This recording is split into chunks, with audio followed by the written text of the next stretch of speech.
I actually think Barcelona are a little bit at risk this season. Say, for example, if Barcelona dropped to the Europa League, considering the fact that they have such major financial troubles going on, dropping to Europa League is not just below their standards, it will also affect them financially.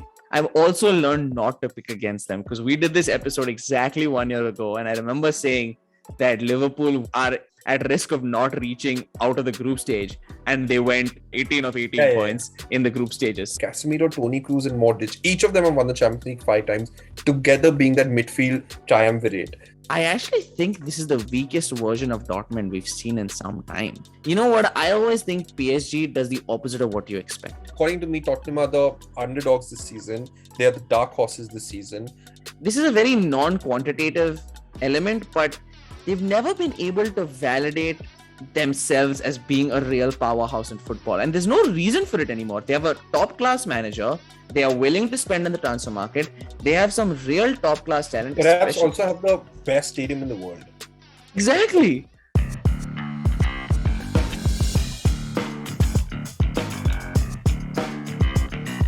Hi guys, and welcome back to All About Sports, the podcast for the fans and by the fans. In today's podcast, we are going back to football, but just a quick introduction. We have Rishabh Krishnan with us. Hey everyone. And myself, Shubham. So yeah, just moving back to football. Obviously, there's a lot that's happening. The transfer window is still going on. We'll perhaps do an episode where we review everything that's happened in the transfer market with all the clubs. But today's episode, we'll focus on European football. So we'll focus on the UCL because the Champions League draw is out. There are some interesting groups, some interesting matches to look ahead. So quickly, just to deep dive into the different groups. To start off with Group A, we have Ajax, Liverpool, Rangers, and Napoli. So Krishan, before coming to you, according to me, I just think in this group, it's Liverpool and Ajax are looking like the teams that are obviously going to go through.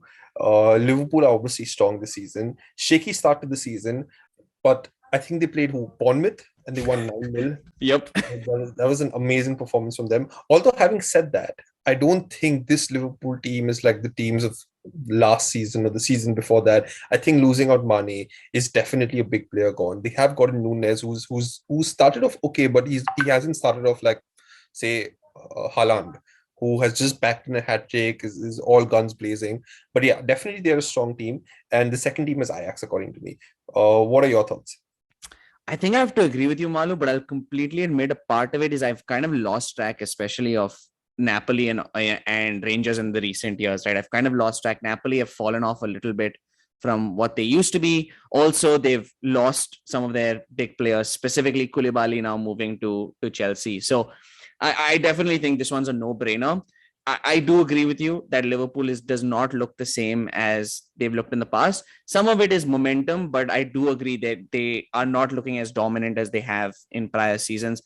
And I think, honestly, the reason I just say it's a very easy decision is it's just not a very challenging group, if we're just being frank, right? Ajax as well, under a new manager this season with Erik ten Hag now joining Manchester United.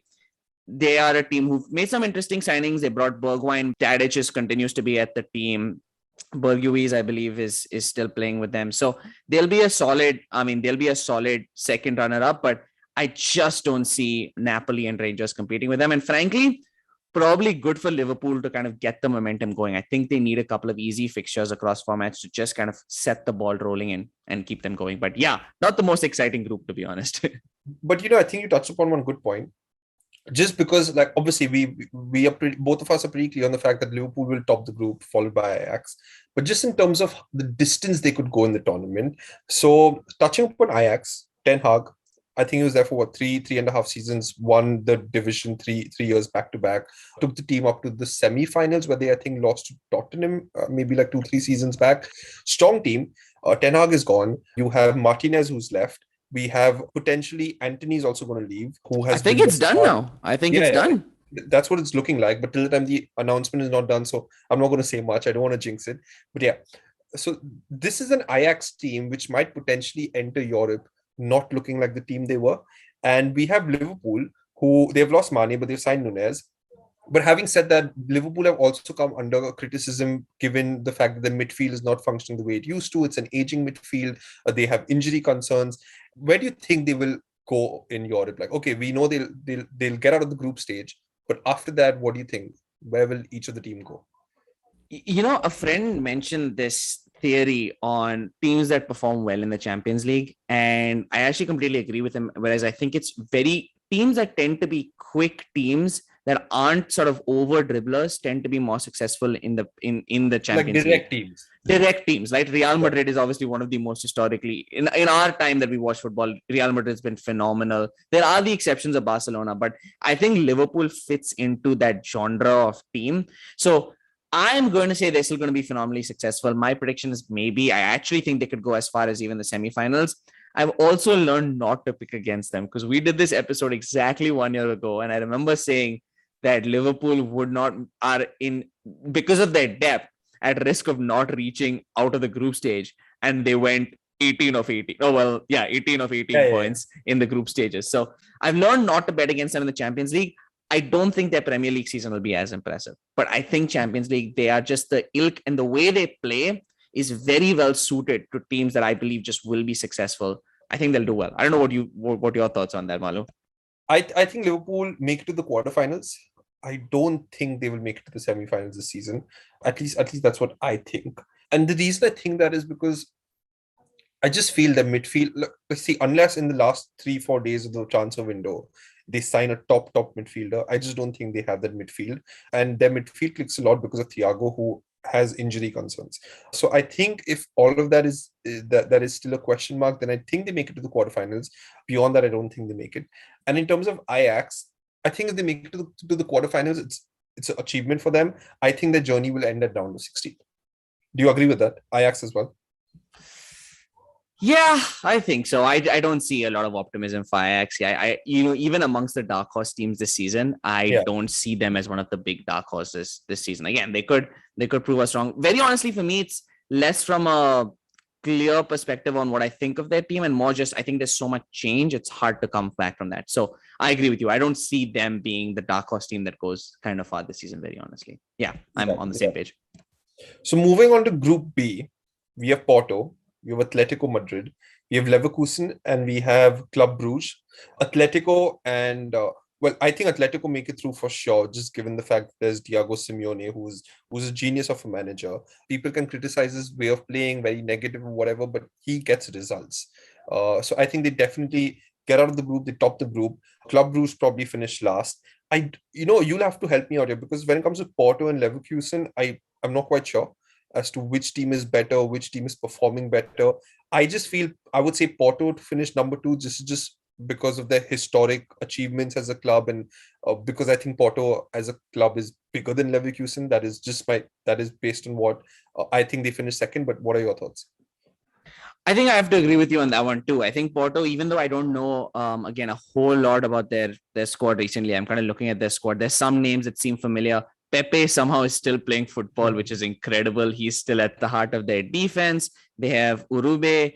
There are some interesting names that I think come up for their team. I think they'll be kind of good enough to kind of compete with this group. I really don't know enough about, I don't feel confident talking about Leverkusen too greatly. But I also will say, in terms of the picking and the pools in which they were picked, Porto and Atletico Madrid were in the top pool as compared to Bayern Leverkusen. So that's probably somewhat of an indication that they are probably the top two teams. Also, Porto has had a little bit of success in general, been a reasonably successful team for being a Portuguese side in the Champions League. Yeah. So yeah, I think just again, I have to admit, just like you basing it off history, I think they'll be in decent shape.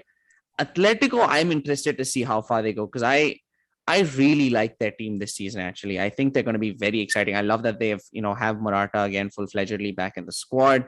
I am a high optimist on Joao Felix. I think they're going to be a really exciting team, and I actually think they could be a team that goes reasonably far. I don't know what your thoughts on Atletico. They've disappointed a little bit in the Champions League the last couple of years, but like you said, I don't know. Can you ever rule out Simeone and this team? That's the thing. Like when it comes to Simeone, again, he pretty much reminds me of Mourinho to an extent that his team can just absorb pressure, frustrate people, the sort of negative football that you say that wastes time and all that jazz. But these guys are so good at one chance, just being clinical and finishing the game with a quick, direct counter attack. So that's the reason I just think Simeone is someone you can't rule out. And I think they make it to the quarters for sure. I don't know about the semis, but yeah, I think Atletico make it to the quarters for sure. I think I think we have to go through all the groups for me to finally see where they slot, but I wouldn't be surprised if they reach at least the quarters. At least. Now, moving on to Group C, which according to me is the most interesting group because we have Bayern, we have Barcelona, we have Inter, and we have a fourth club which I can't pronounce. It's Victoria something, so I'm just going to stick with Victoria. Pleasant, maybe? Pleasant? Yeah. Yeah, whatever that is. But yeah, very interesting group. I think this is definitely the group of death. And the reason I say that is because generally, like a few seasons back, we would say Bayern, Barca for sure, but Inter have been a strong team of late. Didn't Inter win the Italian league as well? I think they won it, right, last season, or was it Milan? The last season was AC, but the season before that was Inter. Yeah, and I think it was very close. It came down to the wire, and Inter like kind of went down right till the last game, if I'm not mistaken. But AC ended up taking it. Yeah, so Inter is there's obviously a revival out there. They've become a strong team again. They're back to being a European, well, not a European force, but definitely an Italian force. So we have three top teams from different leagues. Bayern have obviously strengthened because they've got Mane. They've been playing amazing football. They've been scoring goals just for fun in the Bundesliga. Barcelona, for all their financial troubles, have signed a huge amount of players. Top players. They've got Lewandowski, who obviously in the last 2 years has probably been the best player with Benzema. He's just been banging in goals. So according to me, I would say, dude, it's a very hard pick. I don't know. I want to say Barcelona will finish first, but I will say Bayern will finish first just because I don't think Xavi is that good a manager yet, or at least he's not proven that he is a top elite manager. So I will say Bayern, Barca. I don't think Inter make it through. I think they dropped to the Europa League. And Victoria, I don't think they got a single point. These are my thoughts. Is there anyone who has any hope for Victoria, barring Victoria Pleasant? I again don't know how to pronounce this team's name, but they're fans. But yeah, I think you nailed it in the sense that this is obviously the most exciting group. Like there's no question about it. I actually think Barcelona a little bit at risk this season because let's not forget last season they were one of the teams who didn't make it out of the group stage, which is for the first time and I can't even remember how many years, right? I mean, It's been so many years since Barcelona has dropped down to the Europa League. I don't know when's the last time that's happened. I think this is going to be a challenging UEFA Champions League for Barcelona. I think the last thing they needed was such a tough group. They have so many new players. Xavi is still kind of acclimating to the side. He's gotten a full summer, which is good. But I think they're going to struggle. And I personally think my vote would actually go to Inter Milan and Bayern Munich just based on stability. Bayern Munich is a side that it's always hard to root out just because of how solid they are. Just every season, year in and year out, they have a really, really solid side. And I look back at their team. I was looking at their squad that they played most recently in the Bundesliga. Such a solid side, right? There's so many names that you look at and get excited by, right? They have Pavard, they have Upamecano, they have Hernandez, Kimmich, Sabitzer, Leroy Sané, Mane, Müller, Koeman. It's such an absolutely stacked squad. And let's not forget, Nagelsmann is now considered one of the top young managers in the league. They have Matthias de Ligt this season. They signed Serge Gnabry. They re-signed Serge Gnabry. There was some discussion about him moving. Jamal Musiala is considered one of the now youngest German talents coming out. I think they're a very, very solid side. They could really be a serious challenger to me in the Champions League this season. And also, it's weird to say, I often contrast the Bundesliga and, it's easy to contrast the Bundesliga and the French league, right? Because the Bundesliga has been so dominated by this one team for so long. But it doesn't make them complacent somehow. They still show up for the Champions League. So I think Bayern's a show shop. I actually think Inter's going to be really solid. They've been really good the last 2 seasons in the Serie A. They've re-signed Lukaku. I know Lukaku had a poor season with Chelsea, but for whatever reason, he's historically fit in.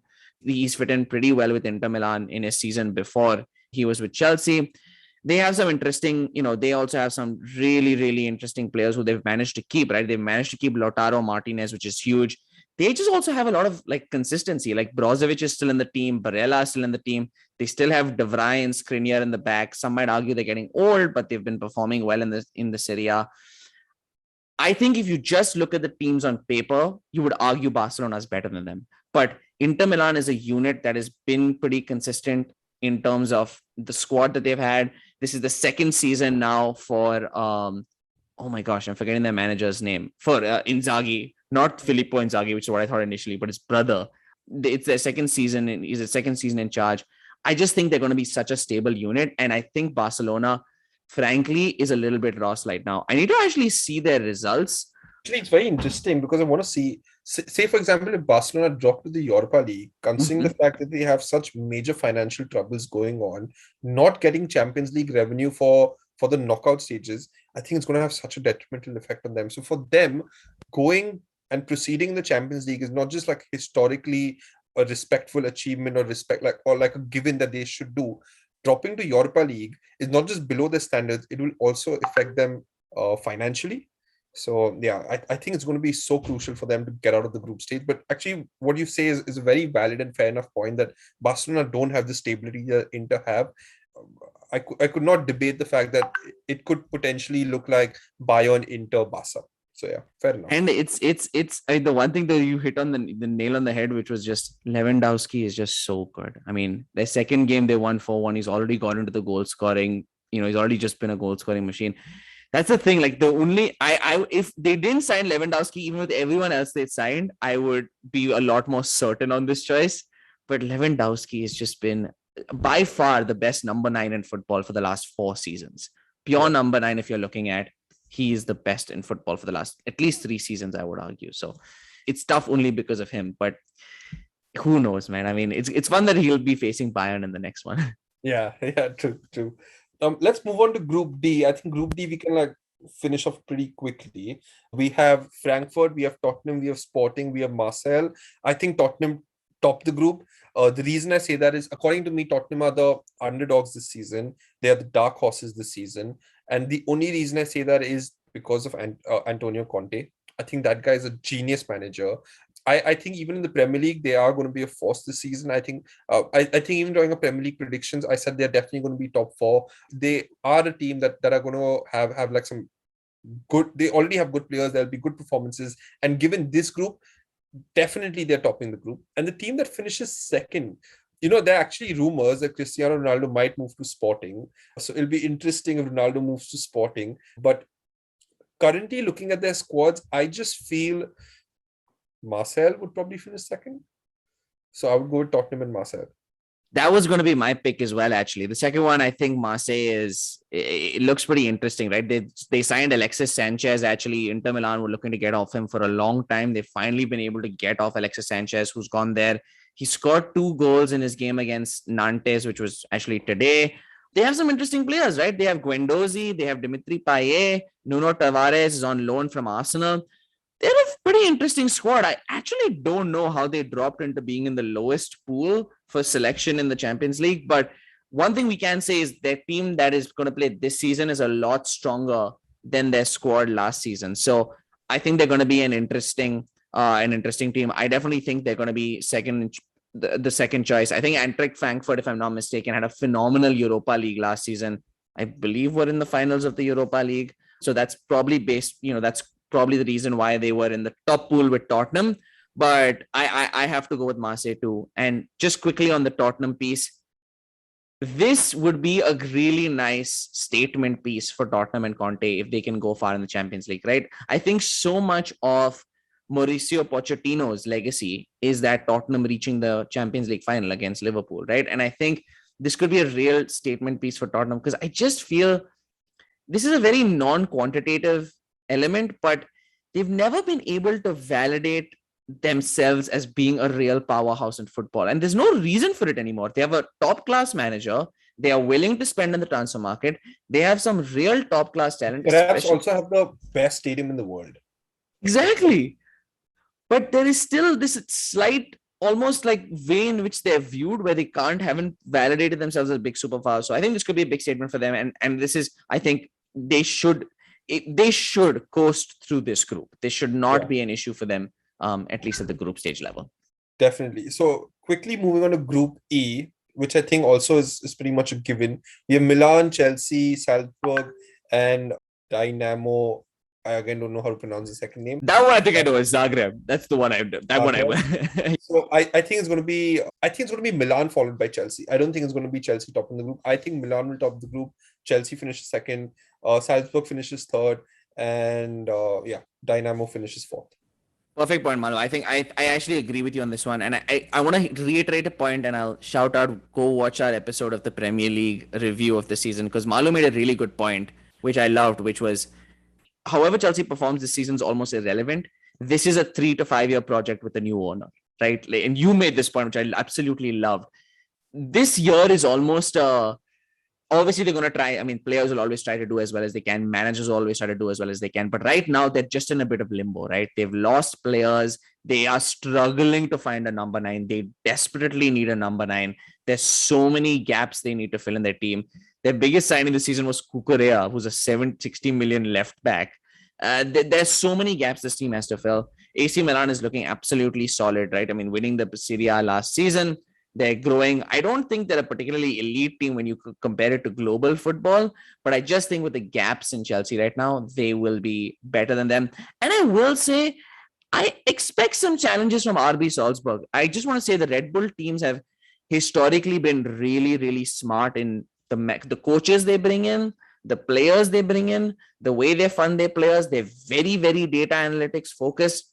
They're going to be tough. So expect some challenges for Chelsea in this group. I don't even think I'm still saying Chelsea and Milan, but I wouldn't be surprised if Salzburg's able to kick one of those two out and actually make it through to the knockouts, because they're a very intelligently run organization all in all the Red Bull teams.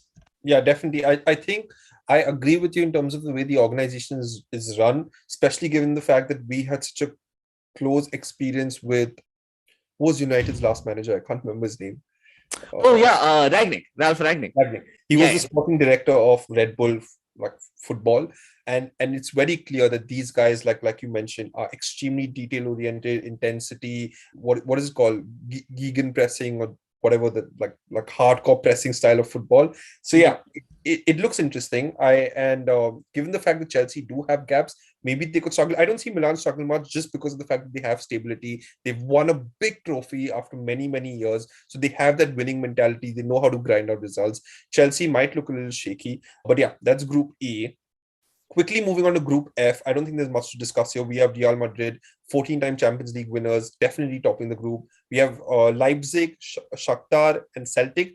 I think Leipzig finished second, Shakhtar go into the Europa League, and Celtic finish fourth. I think so as well. I think this one is a pretty quick group, to be completely honest. I think Real Madrid definitely tops the group. They've looked really solid so far, I believe, in the La Liga. So far, winning both their games. They still have the same players. They're probably slightly worse off than last year just because they're getting slightly older, but they're still a phenomenally solid side. They still have Ancelotti at the helm. And yeah, I think it's really hard to root against them. RB Leipzig is definitely going to be number 2 in this group. I'd be really, really surprised if Shakhtar Donetsk can give them a bit of a challenge in this group. But RB Leipzig, again, phenomenally run team. And I believe Leipzig, let me quickly check this out. I think they have a pretty interesting, I believe they signed someone interesting as manager, but maybe I'm mistaken. They still have some interesting players. No, I don't think I know the manager. But they still have some interesting players, right? They, I believe, have Nkunku up front, which is a reasonably interesting player. I think they'll be a solid side. I can't imagine either of the two teams at the back will really challenge them at all this season. The one question I wanted to ask you is, are you worried at all for Real Madrid this season in the Champions League? Because Real Madrid are a little bit of an aging squad, right? They've obviously signed some interesting players like Camavinga in the last couple of seasons. But you look at some of the hearts of their team, right? Benzema, Alaba in the center of defense, Modric and Kroos in their midfield, Casemiro now leaving for Manchester United. Any worries about them eventually age catching up, or are they just classless enough that at least this one more year, it should be fine? Yeah, so I tell you what, it's interesting that you bring up Real Madrid because I anyways wanted to discuss them with you. I think that Casemiro was an important player in their team. And losing out Casemiro is going to impact the squad. Ancelotti has come out in the open and said that we already have replacements. And fair enough, they do have replacements. But let's not forget one thing, that Casemiro is a five-time Champions League winner. He's been at Real Madrid for a long time. And Casemiro, Toni Kroos, and Modric, each of them have won the Champions League five times, together being that midfield triumvirate. So I just think missing out on him is probably going to have an impact on Real Madrid. Having said that, even last season, I felt that Real Madrid is not the team that's going to win the Champions League because Ramos had left, Ronaldo had left. The team didn't look as good as the team used to be. But they went on to, I think in the quarterfinals, they had pre-quarters, as in round of 16, they had Chelsea. Then quarterfinals, I think they had another top team. Then they had Man City. Then they had Liverpool. They basically beat every single team. So I just think Real Madrid is like a Liverpool or a Man City that you can never rule out. You always know that they will be sticking around, and especially Real Madrid, and given the Champions League experience, I think definitely they make it to the semis. I don't know if they win the Champions League, but no matter how many players they have lost, and Ancelotti as well. He's the only manager to have won the Champions League five times, and I think with three different clubs. So he won with AC, he's won with Real Madrid, and I think another club as well. I can't remember. But yeah, I think Real Madrid make it to the semis for sure. That's a fair pick. And, now that the one thing I want to give them so much credit for, and this is again ties back to our conversation about Barcelona and how they've managed their side these last few years. Real Madrid have been phenomenal at combining experience and current day success for building future talent. You look at their side and they've beautifully meshed together experience and young players. You have Valverde, Benzema, Vinicius Jr., one experience, two younger guys. Now in the midfield, you have Camavinga, Tchouaméni, I don't know how to pronounce his name, but I know he's an extremely talented midfielder with Modric. They've kind of eloped together age and experience to make sure they're currently successful, but still infusing young talent into the squad. And these are not like, they're obviously big players, but they're not insane names. They're just smart signings, really good players. So massive credit to how Real Madrid have restructured their team. They always get shat on for being the Galacticos, Fiorentina Perez always jumping in and making these big signings. But I want to give that organization real credit for building a squad with a kind of long-term perspective in mind, just by making sensible, smart players come in. I mean, you think about Casemiro when he joined Real Madrid, he was definitely a touted player. But did anyone expect him to be the real formidable center midfielder that he ended up being? I don't think so.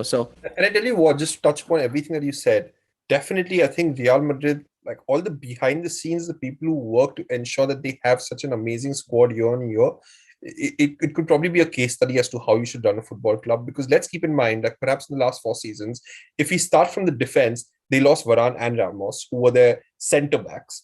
If we talk about midfield, they've now lost Casemiro. They lost Ronaldo, who was a guaranteed 50-goal striker for them every single season for his entire tenure at Madrid. They've lost Bale, who didn't start that much, but whenever Bale would be fit, you always knew that he had that special magic that he could produce anything. And we've seen that in his Champions League goal against Liverpool, like one of the best Champions League final goals ever with the bicycle kick. So they have consistently lost world-class talent who were basically the spine of their team, were leaders in the team, but they still managed to go and win the Champions League, man. So yeah, they are a fantastically run organization, amazing squad, great blend of youth and experience, like you mentioned. And Real Madrid is a force you can never discount. But I want to know, where do you think they go in the Champions League? Do you think they make it to the semis, finals? Where do you think? This is really tough. I've realized I've basically put everyone in the semis, but I'm going to say semis for them also. It's hard to put them in the... Yeah, I think semis. I have in mind who I think will be finals. So I'm going to say semis, but I don't think finals. Again, just because you said they execute in the UCL, you just can't count them out. You on paper, worse than PSG. On UCL execution, just how do you rule them out? Best team in the Champions League history, dude. They're too good. Anyway, that was Group F. Moving on to Group G, I think this group is also like pretty straightforward. We have Man City, Sevilla, Dortmund, Copenhagen. Man City stopped in the group for sure. Like there's no debate about that. So forget slot 1. I think for slot 2, it's going to be interesting between Dortmund and Sevilla. The reason I say this is, again, Sevilla, they have a manager who has been at the club for a considerable amount of time. is just a champion when it comes to winning the Europa League, extremely experienced. They have a squad which is also used to winning, like performing well in Europe, maybe not in the Champions League, but definitely in the second division of Europe, that is Europa League. So they do know how to win.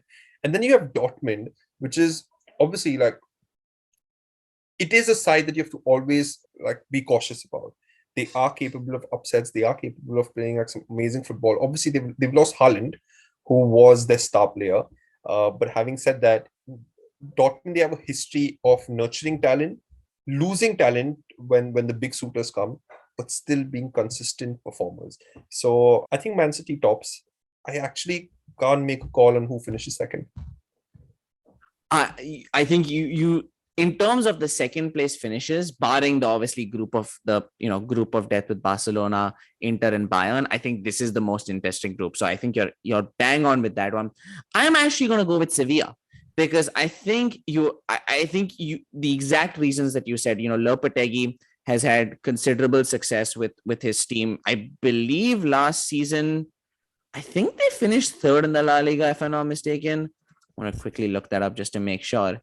They finished fourth in the La Liga by 1 point. They were just 1 point behind Atletico Madrid and 3 points behind Barcelona in last season. Lopetegui is obviously a phenomenal manager. They've obviously had Sevilla as one of the most successful teams in the Europa League as well. So I think they're going to be they to me, the team I would pick for second place in that group after Manchester City definitely being the definite number one. They are going to hurt a little bit from losing Jules Koundé this offseason to Barcelona. That'll probably hurt them a little bit, but they're still a very solid side. I don't think they've had a great start to the La Liga so far, but I'm sure they'll pick things up. Eric Lamela now playing for them. Papu Gomez, for those of you who remember him on, I believe, Atlanta, now plays for Sevilla. I think there'll be a solid squad. On the flip side, I actually think this is the weakest version of Dortmund we've seen in some time.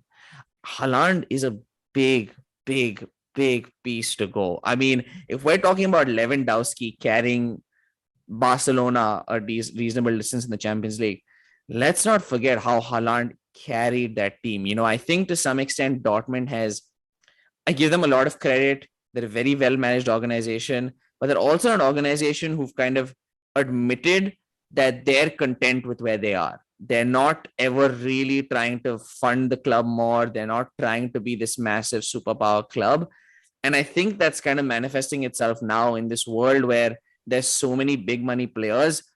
They can keep players for basically no time anymore. I mean, Royce is the only person who they've been able to hold on to, but Royce is not the Royce of old. You still have to give him credit for being a phenomenal footballer, but he's not the Royce of old. When I look at this squad, there are a lot of young, talented players. Julian Brandt, of course, continues in that team. Bellingham is still in that team. Matt Hummels. There, right? Yeah. Hummels is still there as well. Hummels is there. Who's the English midfielder? Who's Bellingham. Yeah. Bellingham is there. So they have some interesting names, but I just don't think enough that they'll be able to compete with the structure of Sevilla. And definitely against Man City, I think they'll be absolutely dominated. If I'm being completely frank, I'm actually not very optimistic about Dortmund this season. This is like, to me, the weakest Dortmund side we've seen in some time. And the Haaland factor is going to cost them. That guy was a monster for them. He was scoring just volumes of goals. And I don't know if they're going to be able to replace that easily, especially when they're playing top competition in the Champions League. Yeah. Okay, fair enough. So you go with Man City, Sevilla. I still think Sevilla and Dortmund is going to be interesting. But moving on to Group H, actually, I thought that Group C is a very interesting group because there's Bayern, Barca, Inter. But if you actually look at Group H, you have PSG, you have Juventus, you have Benfica, and you have Maccabi Haifa. I think I'm screwing up the pronunciation, but yeah, Maccabi. I actually think Group H could be interesting because, see, I think PSG tops the group. But with Benfica and Juventus is not the Juventus of old, the Juventus which was dominant in the Champions League, making it, I think, to back-to-back Champions League finals, so like going the distance. They have for the last few years slipped off a bit. Allegri is back, but again, although Allegri is back, I don't think last season they had a great finish in the Italian league itself. And I have a feeling that there could be an upset out here. PSG tops. I have a feeling Juventus might just slip and go to the Europa League. But this is just based on assumption that Benfica turn out to be really good. I don't follow the Portugal league. I don't know much about as to how Benfica is performing. But if I feel there could be an upset, I think it could be in this group. Man, I wish I could argue with you more, but I really think they are going to be the Barcelona of last season. I think they're going to be the team that really, really struggles to make it out. Now, listen, I said this last year about Liverpool, and I can't remember which other team I said this about, and they absolutely dominated. But that's my prediction for Juventus as well. They're not the same team they were the last season, that they are historically at all. Yeah, they've made some interesting signings like Locatelli, I believe, now plays for them. But I do not see them as being a interesting team at all in the Champions League this season. There's no way they can compete with the likes of PSG for sure. But also, I don't think they're going to find a lot of luck, even with, like you said, Benfica. I think Benfica can give them a lot of challenges. Vlahovic is an absolute killer in front of goal. He's like a baby Haaland, absolute killer with the left foot, another left-footed, tall striker who's going to be impressive for them. But I'm not very impressed. I'm not necessarily super confident about this team. I'm flip-flopping a bit only because I now look at their squad and I still see like enough names that I think can be impactful. Specifically, again, like I said, Locatelli and Vlahovic down the middle, that I think they'll be good enough to go just over Benfica. But I think it's going to be a tough round for them. But I don't expect them to go much further than the round of 16 after that. I think round of 16 is it for them, that they get through and then they pretty much have to take the boot after that. I do want to ask you, we have to talk about PSG. I don't know how many seasons we could keep talking about PSG, but as long as there's this triplet, the front three exist, the goalkeeper exists, Sergio Ramos is there. Where do you see PSG going? What do you expect from them? Have you given up on expecting anything from them? Can we expect a different version of them this season? Again, remembering now they're under a new manager this season again. Okay, so when it comes to PSG, let's just try and discuss PSG and club in. Who do we think make it to the semifinals and finals? Okay, so when it comes to the semifinals, I think it's definitely Real Madrid. I think Man City. These two clubs, according to me, definitely make it to the semifinals. I have a feeling that Bayern will make it to the semifinals. And I have a feeling that one of the Milan clubs will make it. Either it's Inter or it's AC. I can't really say which one, but I think it's one of them. I don't think Liverpool make it to the semi-final. I don't think Chelsea make it. I don't think PSG also make it. And the reason I say why PSG won't make it to the semi-final is exactly what you said, the front three. See, when we talk about most of the teams nowadays, especially in the Premier League and otherwise in Europe as well, they're high intensity. Most of the teams focus on pressing. A lot of teams play direct football. Now, when we talk about PSG, you have Mbappe, who has been magically kept back at the club. As like rumors or it's a reality, he has been given a lot of power. And there were some clips of his which I saw on social media. Now, see, everything on social media can't be taken factually, it can be out of context. But what I saw is that he has become arrogant on the pitch. If passes are not made to him, he's throwing his arms up. He literally stopped running when a pass wasn't made to him. I don't think Messi, Mbappe, and Neymar are pressing monsters. I don't think so. When we talk about Ramos, Ramos is an aging defender. Yes, definitely experienced, can be a leader, but an aging defender. I just don't think these guys would be capable enough to fight against the Liverpools and the Man Cities and the Bayerns or even like a Real Madrid. So I don't think they make it beyond the quarterfinals. This is a great point. I am going to give them the benefit of the doubt this season and say they reach, for whatever reason. You know what? I always think PSG does the opposite of what you expect. So in my head, my gut says they're struggling. Their chemistry looks absolutely off. You saw the videos of Mbappe and Neymar fighting about the penalty. Now that happens in a lot of times, and it's not, again, like you said, you shouldn't take like one clip and blow it up to way more it is.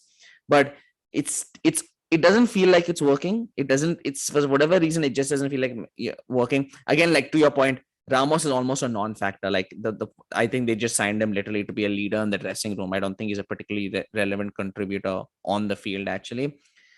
But Because I say all that, I'm literally going to go counterintuitive because I just think they do the opposite of what you always expect them to do. 100% Mbappe is leaving. Mbappe ends up staying with them. Neymar 2 seasons ago looked like pretty much 100% had left, basically signed the papers of Barcelona, ended up staying, has now been here for 2 seasons. They make no sense.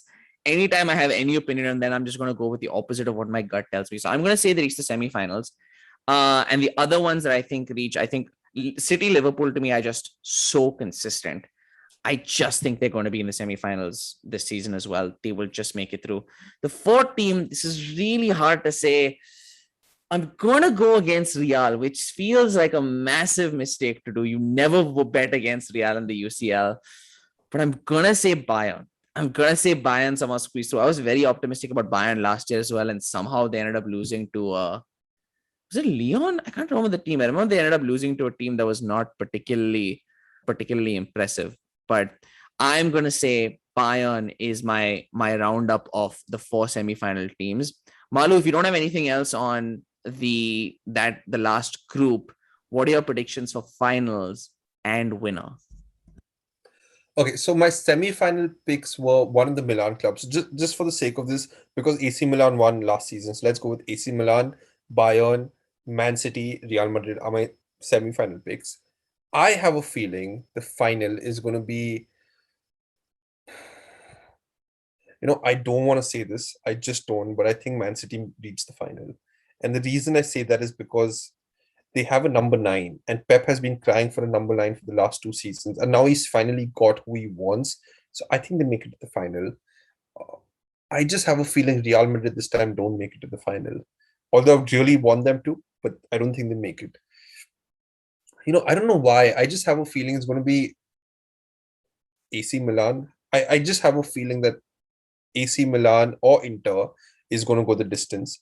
I think it's going to be one of the Italian clubs there. So I am definitely sure that Man City make it to the final.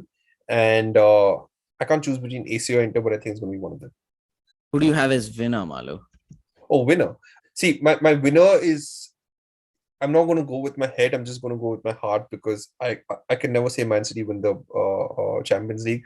So I think this time the winner is not going to be a team any one of us expect. I think it's going to be either AC or Inter.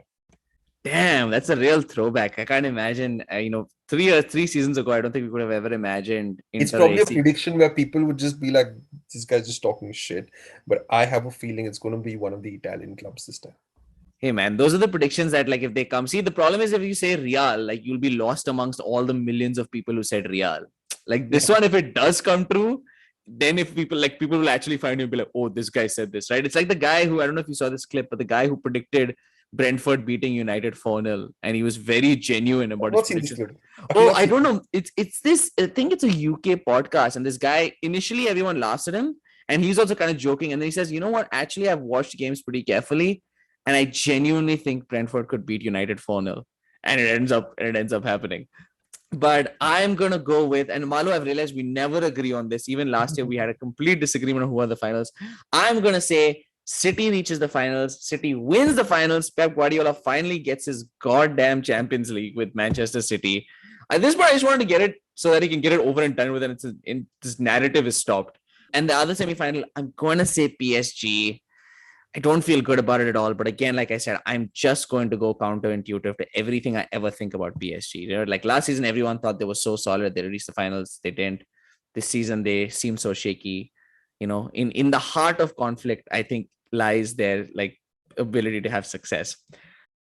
Who do you think is a team that, and we've kind of discussed this as we've gone through the groups, a team that you think will be a massive disappointment? So either a group stage exit or a round of 16 exit. I think that's going to be Juventus. I have a feeling that Juventus are going to be a group that disappoint. Not actually. Let me break it down. I think Juventus are going to disappoint based on the historic performance in the Champions League. Given the team and given the sort of changes that are going in the club, I don't really think it is much of a disappointment. People should not expect much from them this season.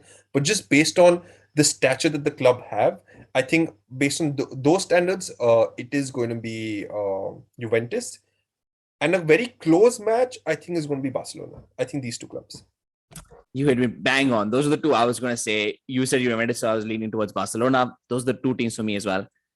team that you think will go further than people expect. So a relatively Tottenham. smaller side who will actually, because there's always that one team that goes further. Villarreal specifically was the team last year that beat Bayern Munich, which was pretty surprising with the last minute winner. Who do you I have? think it's going to be Tottenham. Definitely, it's going to be Tottenham. I have a feeling, actually, tell you what, Tottenham might just make it to the semis as well. And the only reason I say this is because of Conte. I think that guy's a genius. He's an amazing manager. And I think the way Conte gets Son and Kane ticking, it's remarkable. Even if you see the way they've started off in the Premier League, they've started off really well. They look solid. So I have a feeling it's going to be Tottenham that's going to be the dark horse this season. I am going to go with, I was debating between Sevilla, because I feel like there's always one Spanish team that does it, and Marseille, but I will go finally with Marseille. I feel like sometimes French teams are able to throw up a surprise like Lyon did a couple of years ago. So I'll say those are my two, Malu. Yeah. But I'll say Marseille. I'll go with Marseille finally. Sounds good. So I think with that, it's pretty much a wrap on our UCL group stage and just UCL tournament predictions. Please let us know in the thoughts in your comments below. What do you guys think about our thoughts? Let us know who do you guys think will reach the semi-finals, finals, will win. Let us know all the questions that we discussed towards the end. Who will be the biggest disappointment? Who will be the biggest surprise? And also, if you guys want us to come up with any new content, let us know what you guys want us to shoot and record. We'll definitely do that. Please like, comment, share, subscribe, and we shall see you all again very soon next week. Bye. If you like this episode, make sure to leave a like and share it with anyone else who might be interested. You can also subscribe on any social media platform that you prefer, and all our links are in the bio. We also have a website with all our episodes as well as blogs and a whole lot of other sports content, so make sure to check that out as well.